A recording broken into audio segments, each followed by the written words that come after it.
Imagine பண்ணி பாருங்கள், நீங்கள் இப்போ மேலே படத்தில் பார்க்குற இந்த 1 கிலோகிராம் கோல்ட் பார் வந்துட்டு உங்களுடையதாக இருந்துச்சுனாக்கா எப்படி இருக்கும்?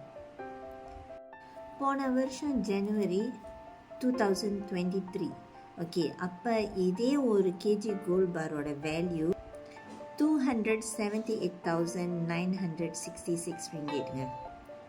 இன்றைக்கி, அதாவது சரியாக 1 வருஷம் 9 மாதத்துக்கு பிறகு இந்த 1 கேஜியோட கோல்ட் ப்ரைஸ் பார்த்தீங்கன்னாக்கா 356,619 ரிங்கேட் விற்கிற வேலை. இந்த வேலை பார்த்தீங்கன்னாக்கா 6% ஸ்ப்ரெட் வேல்யூ, அதாவது அந்த கழிவை வந்து மைனஸ் பண்ணி இந்த வேல்யூவில் நான் சொல்கிறேன். ஏறக்குறைங்க இந்த 1 வருஷம் 9 மாதத்தில், அதாவது லெஸ் தென் 2 இயர்ஸ், நீங்கள் இந்த 1 கேஜி கோல்ட் பாரிலிருந்து நீங்கள் ஏறக்குறைய 77,000 ஆதாயம் வந்துட்டு பார்க்க முடியும். ஸோ இது ஏறக்குறைய ஒரு 27%ங்க, 27% of profit in less than 2 years 1 KG gold bar வந்து உங்களுக்கு தேடி கொடுத்துருக்கு. ஆனால் இதே இந்த காசை நீங்கள் வந்துட்டுங்க உங்களோட இபிஎஃப்பில் வச்சுருந்தீங்கனாக்கா உங்களோட ஆதாயம் நீங்கள் பார்க்கலாம். இந்த ஹிஸ்ட்ரி இபிஎஃபோட ஹிஸ்ட்ரியில் பார்த்தீங்கன்னாங்க 5% ப்ளஸ் தான் அதோட இன்ட்ரெஸ்ட் பர் இயர்.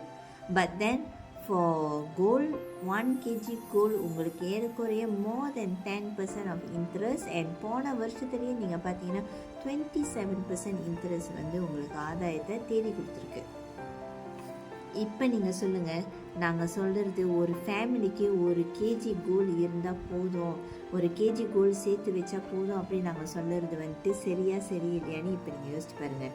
ஸோ நம்ம வந்துட்டு 1 கிலோகிராம் கோல்டு சேர்த்து வைக்கிறது வந்து சாத்தியம் இல்லாத ஒரு விஷயம் கிடையாது. கண்டிப்பாக எல்லாராலையும் முடியும். ஸோ கண்டிப்பாக முயற்சி பண்ணால் நம்மளாலையும் 1 கேஜி கோல்ட் பார் சேர்த்து வைக்க முடியுங்க. நீங்கள் ஒரேடியாக 2 லட்சம் 3 லட்சம் வெள்ளி கொடுத்து வாங்கணும்னு அவசியம் இல்லை. கொஞ்சம் கொஞ்சமாக நீங்கள் வந்துட்டு இந்த கோல்ட் பாரை சேமிக்க முடியும் நம்மளுடைய பப்ளிக் கோல்ட் கேப் அக்கௌண்ட் மூலிமா. ஸோ எப்படி நம்ம இந்த சேமிப்பை செய்யலாம், எப்படி ஆரம்பிக்கலாம் அப்படின்ற எளிமையான முறையை நாங்கள் உங்களுக்கு சொல்லிக் கொடுக்குறோம். ஸோ நம்மளோட ப்ரொஃபைலில் உள்ள லிங்க்கை கிளிக் பண்ணிவிட்டு எங்களுக்கு புலனம் பண்ணுங்கள். இந்த மேத்தட்டை வந்து உங்களுக்கு நாங்கள் ஷேர் பண்ணுறோம்.